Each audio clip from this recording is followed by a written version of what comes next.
On a monthly basis, we are joined in the studio of News Radio 1310 KLIX and News Radio 1310.com by Prosecutor Grant Loebs from right here in Twin Falls County. And of course, we take an opportunity to take some of your telephone calls too. If you're inclined, you've got a question or comment.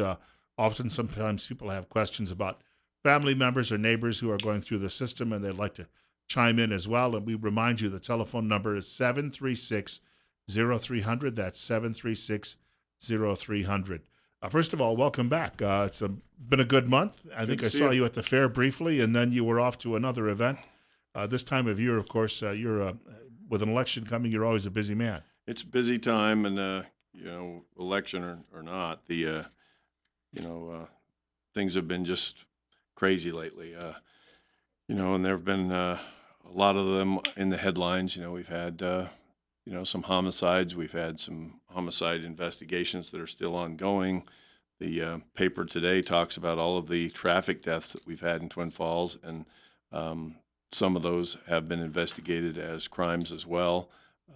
So, that is a tragic statistic to look at on the front page of your paper, and a lot of those cases end up in my office. So, yeah, it's been pretty busy lately. I know that you're limited specifically about various cases, but some of this comes down to just carelessness on the part of drivers, and we hear it from the deputies and Yeah. the patrolmen who come in here and talk with us on the air. But is it an increase maybe just in the volume of traffic that's led to all of that?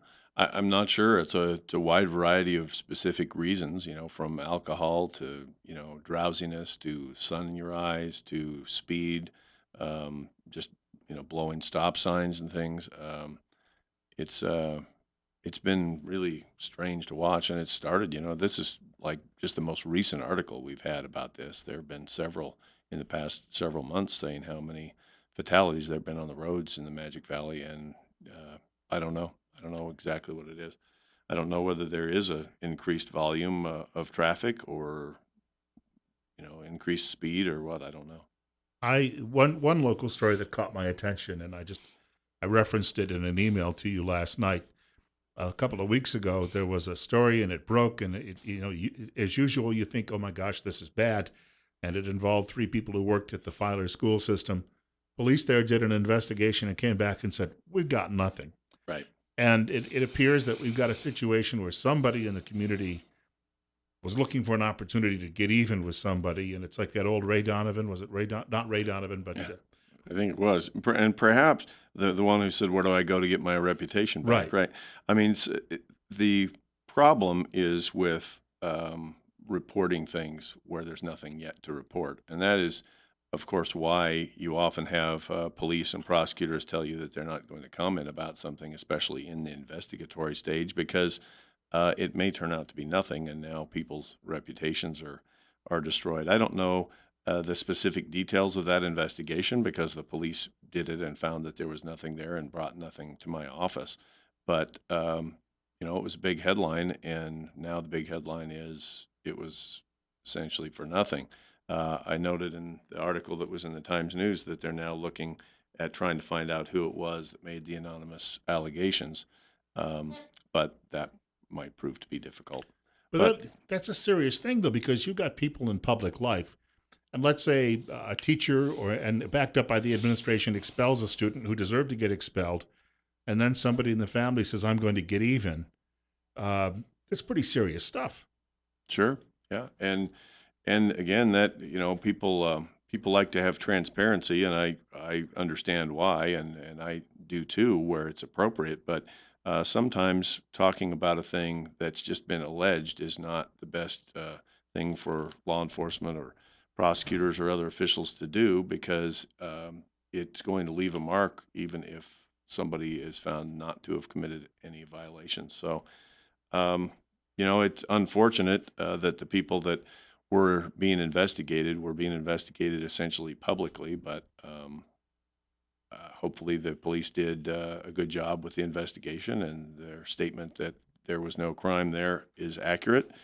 Um, but if people just made these accusations out of malice, that's a scary thing. Not necessarily a crime, though. It would depend. It possibly could be a crime, but that it would depend on how they did it, and what they did, and how they reported it. I because know making a false police report is a crime. for a number of years across the country, you had students who used to turn in threats to their schools to get out of class, and states then decided they were going to make these felonies, and they Hmm. cracked down on it. So there can be a deterrent effect if you actually, you can turn around and let's say make a law to fight something like this, and we've seen that happen in at least some Right. instances across the country. And of course, even if it isn't a crime, it's possible that people can sue civilly if they find out who's been slandering them. So, and again, I don't know all of the details of the accusations even because it never rose to the level of something that the police brought to my office. Now, when you talk about the fact that you have to say alleged, Uh, people are going to wonder this, I think, among the public, but in the next several weeks to months, prosecutors in both New York City and in New Jersey are going to be using that reference alleged in the Right. case of this young man, Rahimi. And people will sometimes scratch their heads and wonder, why are you saying alleged? Because people seen pictures already of what's happened, and yet there's a system you go through, Hmm. and he may look guilty as sin at the moment, but the fact of the matter is, there's no conviction at the moment. That's right, and alleged doesn't mean, if I use that word, it doesn't mean that I don't believe the person committed the offense. It means that the person has not been convicted of committing that offense, and I can't speak about a person who's been charged and who is not yet convicted as if they are convicted of the crime. But it does, you're right, it does, it angers people. I mean, on some recent cases where I've used that word, I've gotten all kinds of, threats and all kinds of abuse for having used that word, and I don't blame people for thinking that that is soft pedaling and we're treating criminals with kid gloves or something. The fact is, responsible people in law enforcement have to use that word because if you don't, in the case of a prosecutor, you can have problems with the judge or with the bar. We're not in the business of convicting people before they're convicted, no matter how much we believe that they're guilty. And frankly, the fact that we believe they're guilty is always obvious because we've charged them. If we've charged them, we believe they're guilty. We don't charge them if we don't. So if I charge somebody with a crime, and then I say that they're the alleged robber, well, the fact that I've charged them tells you what I think about it, but I have to say alleged because they haven't been convicted. And until you're convicted, you're presumed innocent. And that's where that whole language comes from. People should understand, and maybe there's an example here in when Charles Manson was on trial in the late 1960s, and President Nixon had said he was guilty, and Manson smuggled a newspaper into the courtroom and held it up for the jury, where the president had said he was guilty of the crime, and there was dang near a mistrial. This is what you're trying to avoid, because if you do believe somebody is guilty, you don't want them getting off on that technicality. Right, exactly. And you don't want them having some kind of a claim against the conviction later, saying that they were convicted because the prosecutor or the police chief or whoever ran around telling everybody they were guilty all day long. Um, we are allowed, of course, to talk about the fact that they've been charged, and in cases where the record is public and it's not a sealed case, we can talk about what they're charged with, and sometimes some of the details of the alleged offense. But you can't talk about it as if it is a given that they're guilty because that violates the whole concept of innocent until proven guilty, and that's the basis of our whole court system. And but the point of the matter is, if you seriously believe they are guilty, you're going to do everything you can to at least get them to that point of a conviction without having anything interfere with it. Right. And that's I guess the most difficult thing for the public to understand. Right. And again, I mean, if the public wants to know what the prosecutors and what the police think about a case, the fact that the people are charged indicates that I believe that I have a good faith basis to go forward and convict them beyond a reasonable doubt at a trial. I wouldn't do that unless I believed they were guilty, but I can't just say that in every case. I can't say, well, the reason Joe Smith is charged is because I know he's guilty. I can't say that. It's not up to me or prosecutors or police to make that decision. It's up to juries or in court trials judges. We want to point out Grant Loebs is our guest this hour of the program. You're listening to News Radio 1310 KLIX and News Radio 1310.com. The county prosecutor joins us on a monthly basis And if you have a comment or question, that is 7360300. Right now it is 57. We're coming up on 917. We're going to get into a little bit more of this probably following the break, but there's a story today written by a man who was working on a proposal from the White House. It's in the Wall Street Journal, and this is this one just completely floored me when I read it last night. They're saying that we should back away from using DNA evidence, back away from using char evidence in arson cases. The argument being that the writer called it junk science and said it has no place in the courtroom. I just, with all the years we've been dealing with this is the first time I've ever heard it called junk science. Well, um, there is going to be, perhaps released today, a report by the White House. The President's Council of Advisors on Science and Technology has been examining some of the bases of some forensic science. Now, the article you're talking about is a slash and burn article by Judge Alex Kozinski of the Ninth Circuit in California. Um, I mean, if this is voodoo science, Judge Kozinski is kind of the witch doctor of the anti-law enforcement, pro-defendant, anti-prosecutor, anti-police wing of jurisprudence. He's been on this crusade for years and years and years, and he doesn't even get the support often of his own kind of extremely left-wing judges in California. I mean, he wrote one opinion not too long ago that his fellow judge called bizarre and horrifying, unworthy of a jurist, and which the Supreme Court actually said was a grave abuse of discretion. He's written another one where the senior judge on his court, it was a dissent, called his writings a groundless personal attack and an opinion that is not the judgment of the court and is based only on his personal opinion. What we have here is a valid question, and that is, what can we do to increase the validity and the proper administration of various forensic science techniques? Now, to throw them all out, though, which is what Kozinski says we should do, is just it's insane. And what if you follow this logic, what you end up with is nothing, because the things that he says we can no longer use are DNA, fingerprint, bite marks, firearm analysis, footwear, and hair analysis. Well, we can get back to this. I hear the music. Are we Right, ready? and hear the music because the fingerprint one was the one that really threw me. Billions of human beings, and there might occasionally be a match from someone halfway around the world. We've got more on this subject coming up in just a moment. Grant Loebs is in the studio with us. He's the Twin Falls County prosecutor. Bill Colley with you as well on Top Story on News Radio 1310 KLIX and newsradio1310.com. It's 56, 20 minutes after 9 o'clock. Studio guest is Grant Loebs. He's the Twin Falls County prosecutor joining us this morning on Top Story with Bill Colley on News Radio 1310 KLIX and newsradio1310.com.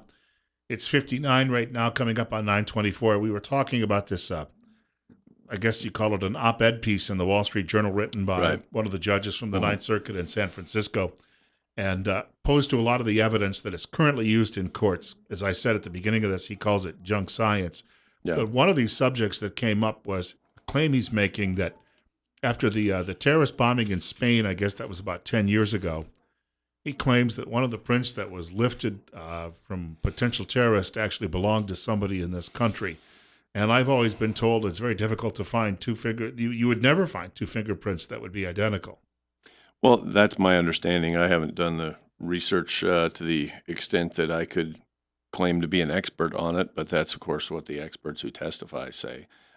They also, of course, have um, there's always a competence factor and a quality of the evidence factor to look at. I mean, you can get a partial print where you can say, I don't know, I can't say for sure, but this looks like it's probably Bill's print. Well, could you find out it's somebody else's print? Yeah, if you get a full print, you could find out it's somebody else's print. You could also have a poorly trained and incompetent fingerprint analyst. So, all of these things, everything depends on careful and competent use of whatever tool you're talking about. But as I was mentioning before the break, in this article, and probably in the report that's coming out of the White House. Um, we have DNA, fingerprint, bike mark, firearm, footwear, and hair analysis, probably among others, that are, if you believe Kozinski, which I should say I do not, uh, are things that should never be used, and the report is going to say can't be used. The problem with that is, of course, that's a lot of information, and uh, used properly, every one of those things can be a valid tool and lead to relevant evidence that a jury can use. But let's say we take Kaczynski's uh, advice and we throw all that out. Well, what else do we throw out? Because here I've got a pile of stuff from the Innocence Project, um, which is largely behind and supports this White House report as well. The first one is an article about how we can't use forensic science because it's undated, unvalidated, and improper. So we can't use that. Okay, so well, what can we use then? I don't know. Can we use eyewitness identification? No, we can't use that because here's another report from the Innocence Project that we can't trust what eyewitnesses say. Okay, so we can't use science. We can't use eyewitnesses. Fortunately, a lot of people confess, right? Oh, no, we can't use confessions. Here's another report from the Innocence Project that says we can't use confessions. So really, um, you're almost left with nothing. If you take these people at face value and actually implement any of their thoughts, you're pretty much, there's nothing you can do. You just have to just let criminals run free and do whatever they want because there's no reliable way to catch them. But any normal person knows that's ridiculous. And any judge who sits in criminal court knows that's ridiculous, and any prosecutor or defense attorney, for that matter, knows it's ridiculous. What we have to do is make sure that we police the quality of the witnesses and the quality of the evidence, and we don't overclaim for it. So if you have DNA evidence, great, but what quality is it? What does it actually say? You have to know what it says. If you have a footprint analysis, is that enough to convict somebody? Probably not, but it might be enough to show with other evidence that that person is guilty. And the important thing to note is that a lot of this evidence is also used to show that people are not guilty. I mean, if I think that I've got you dead to rights and you're the killer, but I don't have any eyewitness and I don't, but I've got a bunch of circumstantial evidence, but see a footprint in the blood which has a shoe that's half your size, now I've got reason to think that I have the wrong man. So, to throw all this evidence out, and again, I don't think the president's report will say that, um, uh, but to throw all this evidence out, as Kaczynski is arguing we should, leaves you with nothing, either to clear people or to accuse people. So the important thing is just to make sure that the people who use this evidence know what they're using, the people who collect it know how to collect it properly, and the people who analyze it are trained and know how to analyze it. We've got more coming up. We've got about 30 seconds before the next break. Grant Loebs is in studio with us. He's the Twin Falls County prosecutor. And of course, if you have a question or comment for him, you can get in touch with him in the next half hour at 736-0300. It's 58 right now. It's 9:30. Bill Colley with you as well on News Radio 1310 KLIX. And I've got a little bit more on this subject coming up in just a moment. Also, we want to touch on a couple of things, too, about judges. There's a story out today that says, I believe it was from the Daily Caller or the Hill, that the Democrats say it's going to hurt Republicans because they're obstructing the president's efforts to appoint judges. And I know that most of you sit around the diner every day and say that that's your greatest political worry. Then again, you don't work in the media, maybe not. But we've got details on the way on KLIX. Our studio guest is Grant Loebs. He's the Twin Falls County prosecutor joining us in studio. He joins us on a monthly basis. If you've got a comment or question for him as well, too, we should point out the telephone number, 736-0300.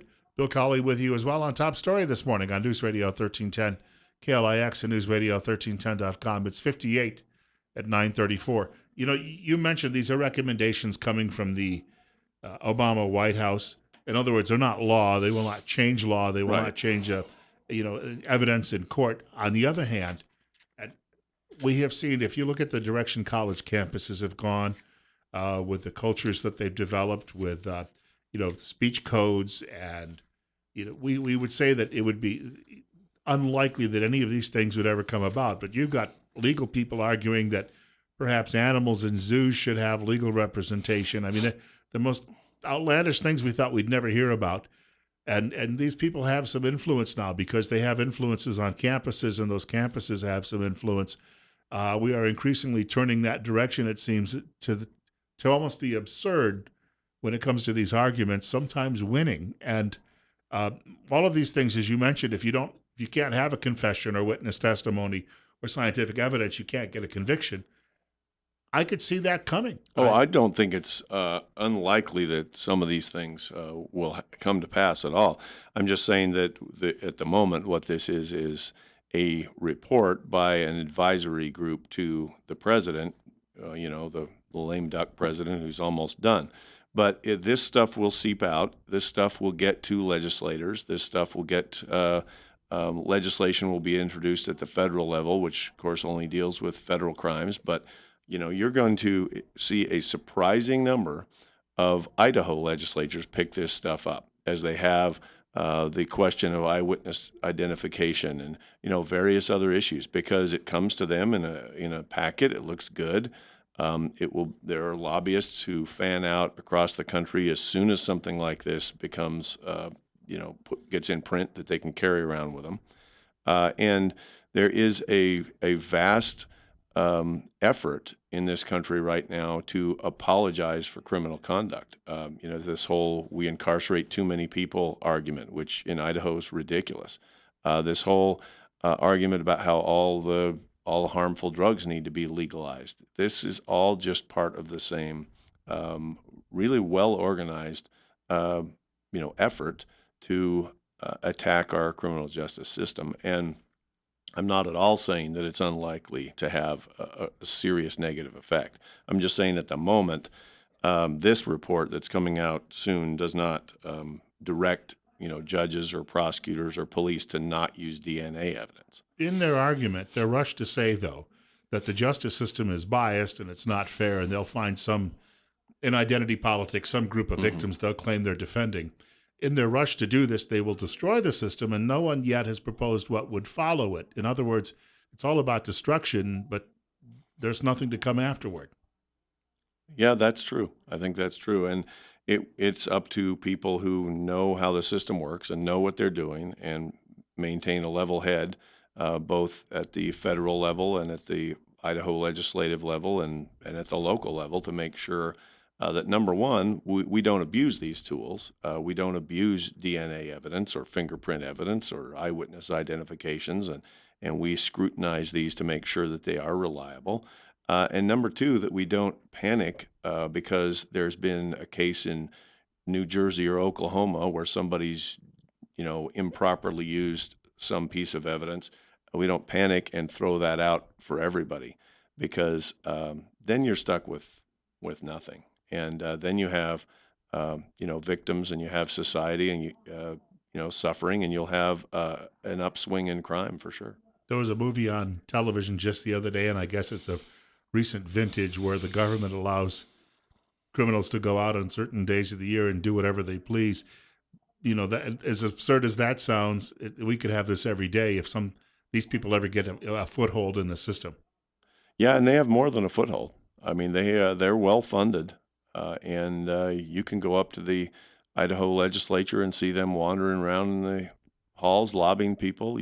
Less so than in California or Colorado or Oregon, but it's a well organized effort, and this presidential report is just a part of that. I'm going to talk a little bit about judges, at least appointments of judges, in the next few minutes. We've got a break coming up. Grant Loebs is our studio guest. He's the Twin Falls County prosecutor. And you're listening to News Radio 1310 KLIX and newsradio1310.com. Bill Colley with you as well. It's 59 right now. It's 20 minutes from 10 o'clock. Just a quick note, on our way today perhaps to 86, but that will be the warmest day that we see for quite a while, because later in the week we're going to see some rain and daytime highs potentially only in the 50s. We've got more details coming up. Legal Talk this morning with Grant Loebs right here on News Radio 1310 KLIX. Our studio guest is Grant Loebs. He is joining us, of course. He's the Twin Falls County prosecutor. He's here until 10 o'clock this morning. We've got about 15 more minutes. Bill Colley with you as well on Top Story on News Radio 1310, KLIX, and newsradio1310.com. Telephone number to reach our program this morning, 736-0300. That's 736-0300. The other story I think I sent you last night that caught my attention was there are a number of vacancies at the not only just in the Supreme Court with the visible one with the nomination of Garland to take that spot that had been held by Scalia, but there are a lot of judgeships at the federal bench across the country apparently that are open, and Democrats are kicking up a lot of dust saying we need to have these filled. Apparently, if we don't have them filled, the justice system is going to collapse. There's a lot of clamoring, and apparently they believe somehow that voters out there are also clamoring as well to have these seats filled. We have a lot at stake, though, because they will not be filled, obviously, before Election Day. But depending on who's the next president, I read last week where President Obama has been able to appoint about 70% of the current people serving on the federal bench. We think about the Supreme Court, but it's actually what's happening at those lower courts sometimes that's much more important, isn't it? Well, it's certainly as important. I mean, the Supreme Court is more important than the lower courts because the lower courts can always be corrected if they're wrong by the Supreme Court. So, but you're right that the federal judgeships are an incredibly important thing, and you know, if uh, if it's true that Obama has appointed 70%, that seems like a very high number, but it could be. I mean, in 8 years, you appoint a lot of federal judges, and it's always true that there are a lot of those positions vacant. If this argument that, oh my God, we've got so many, federal judges vacant that we can't have a system that works, you could go back pretty much any election year you want to pick, and you could find that exact same argument because it's always the case that there are so many, and people are in and people are out. People don't always stay till they die in those jobs, even though they can. They move on to other things, and the vacancies are much more frequent than they are in the Supreme Court.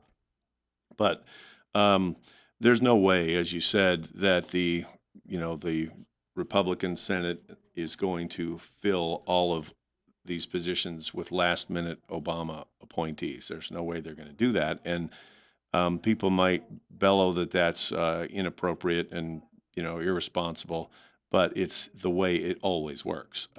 Democrats never appoint positions for the Republican in his last month in office, and Republicans never appoint for Democrats who are in their last month of office. And in fact, a there's even a name for the agreement between the two parties that they don't do that, named after a prominent Republican and a prominent Democrat senators.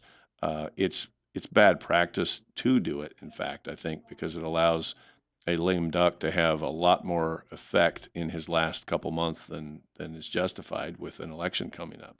I think the bigger question for people, you know, uh, bigger question than whether or not it's irresponsible to not appoint these people that Obama's putting up right now is what is the effect of the election going to be on the appointment of Supreme Court justices, federal judges? And it goes beyond that because the next president will appoint every U.S. attorney in the nation, and those are the federal prosecutors. The next president will appoint every federal judge in the nation coming up.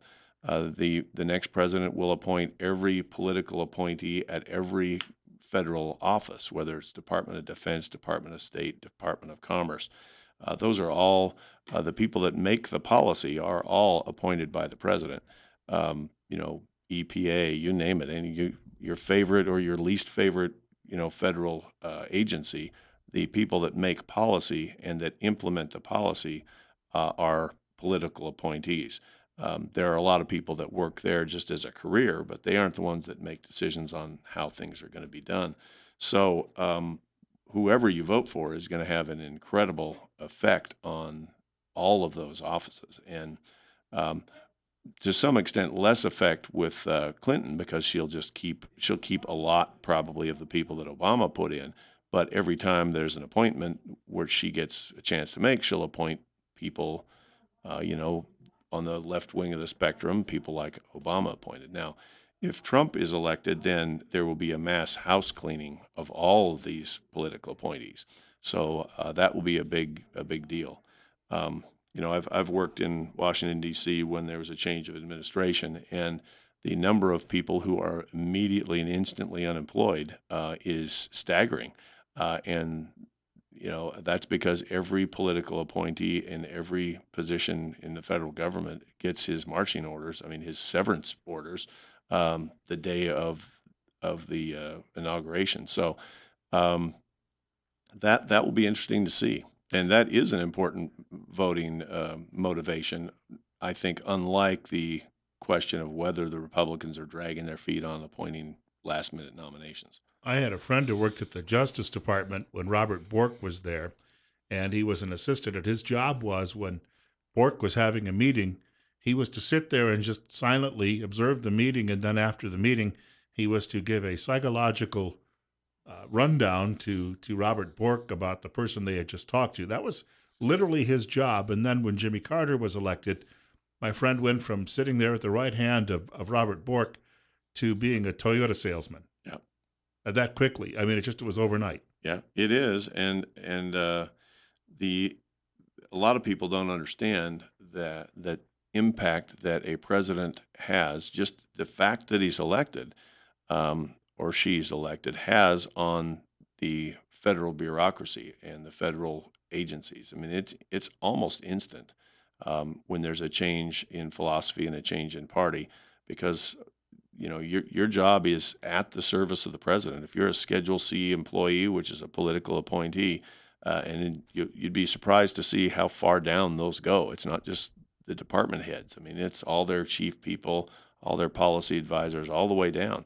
And you'd be surprised to see how many of them there are.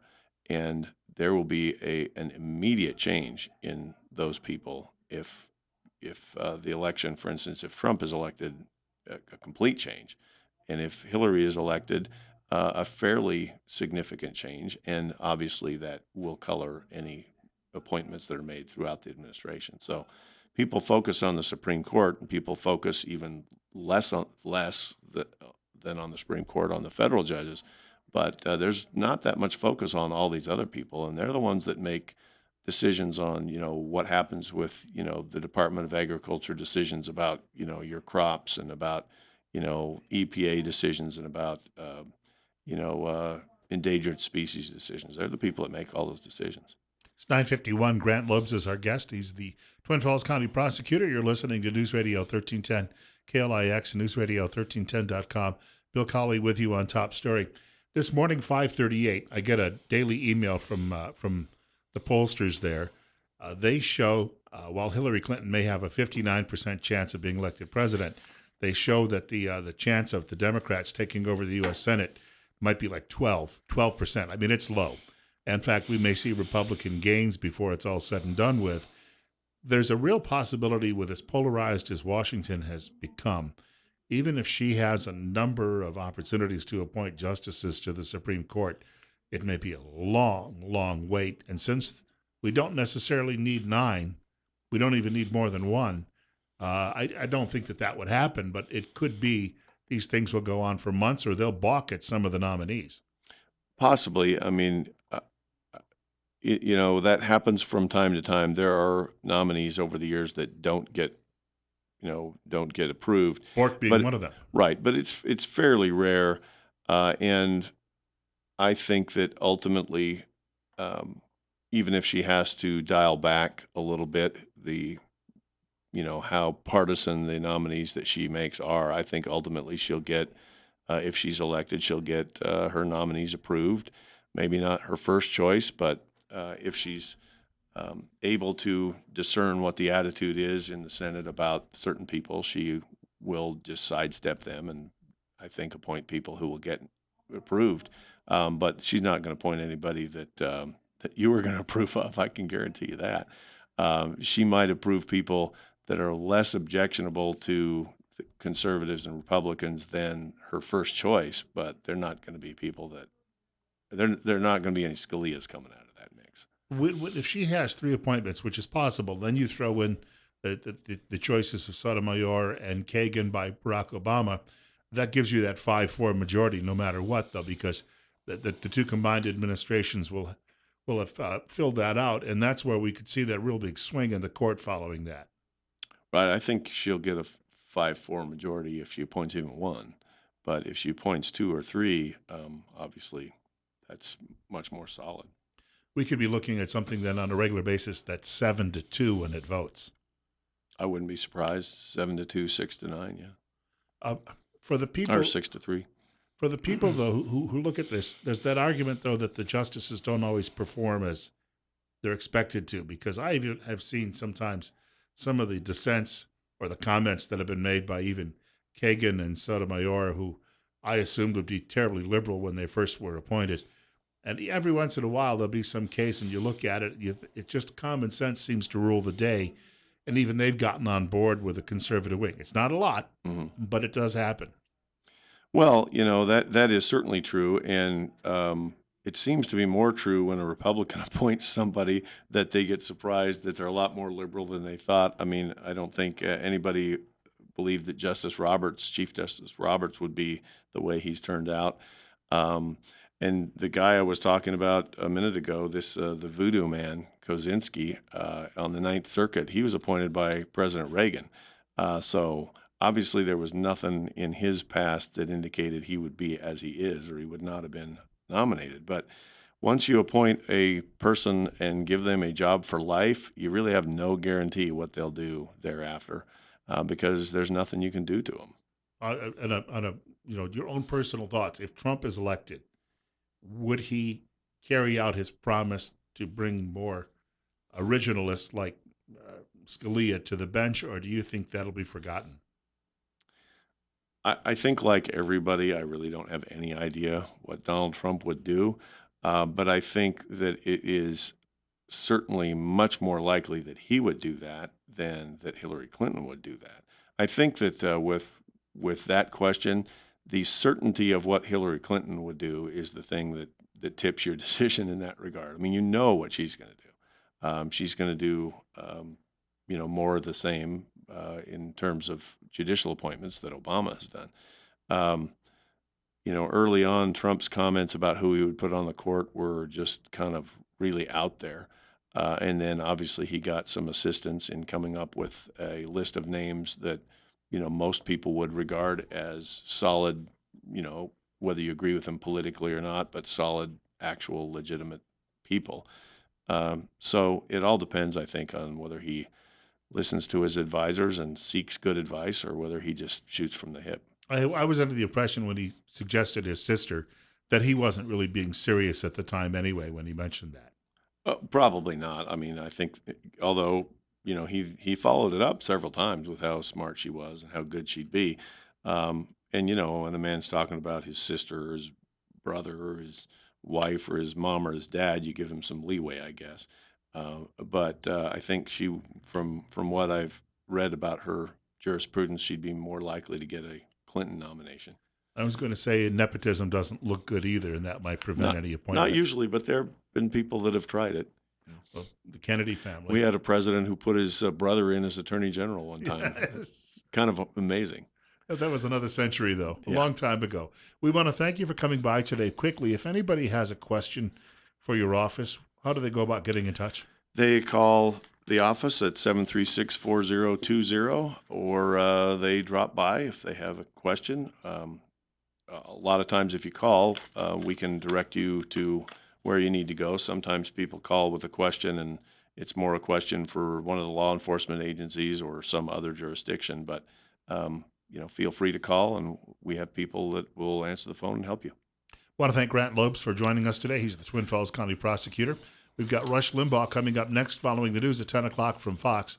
Bill Colley with you this morning as well. And God willing, if the creek don't rise, I'll be back tomorrow morning between 8 and 10 o'clock here at News Radio 1310 KLIX and newsradio1310.com.